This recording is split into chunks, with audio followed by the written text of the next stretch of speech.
નમસ્કાર મિત્રો આજની વિડીયોમાં વાત કરીશું દેશ અને દુનિયાના સુપરફાસ્ટ સમાચારની। સૌપ્રથમ વાત કરીએ તો શિયાળામાં ઘી ખાતા હોય તો ચેતી જજો। અમરેલીના પીપળવા ગામમાં મિનરલ વોટર પ્લાન્ટની આડમાં નકલી ઘી બનતું હોવાની ઘટના પ્રકાશમાં આવી છે। પોલીસને બાતમી મળી હતી કે પીપળવા ગામમાં અમૃત મિનરલ પ્લાન્ટની આડમાં નકલી ઘીની ફેક્ટરી છે, જેના આધારે પોલીસે દરોડા પાડીને નકલી ઘીની ફેક્ટરી ઝડપી પાડી છે। ગુજરાતમાં છેલ્લા ઘણા સમયથી ડુપ્લિકેટની બોલબાલા ચાલી રહી છે, જેમાં નકલી ટોલનાકો, જીરો, અધિકારી ઓફિસ, પીએ તેમજ નકલી દવાઓ વગેરે મળી આવ્યું છે।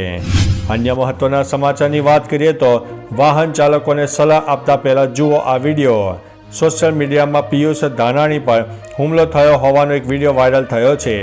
સોશિયલ મીડિયામાં સક્રિય રહેતા પિયુષ ધાનાણી સુરતમાં લોકોને રોંગ સાઈડમાં વાહનો ન હંકારવાની અને તેમજ વિડીયો રેકોર્ડ કરવાનું કામ કરતા નજરે ચડે છે।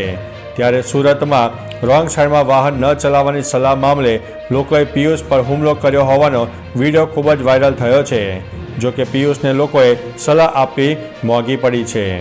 અન્ય મહત્વના સમાચારની વાત કરીએ તો એસી કોચની જનરલ કોચ જેવી હાલત થઈ ગઈ છે। ટ્રેનના ફર્સ્ટ એસી કોચમાં ટિકિટ વિનાના મુસાફરોની ભીડનો વિડીયો વાયરલ થયો છે। આ વિડીયો સ્વાતિ રાજ નામના રેલવે મુસાફરે શેર કર્યો છે। સ્વાતિએ પોસ્ટમાં લખ્યું છે કે આ છે મહાનંદા એક્સપ્રેસ ટ્રેનના એસી ફર્સ્ટ ટાયરની હાલત। હું રેલવેને વિનંતી કરું છું કે તરત જ આની તપાસ કરે। એસી કોચ માટે વધારાના પૈસા ચૂકવવા છતાં અમે અહીં સુરક્ષિત મહેસૂસ નથી કરતા। તો ચાલો મિત્રો, ફરીથી દેશ અને દુનિયાના સુપરફાસ્ટ સમાચાર લઈને મળતા રહીશો। ત્યાં સુધી અમને રજા આપશો। નમસ્તે।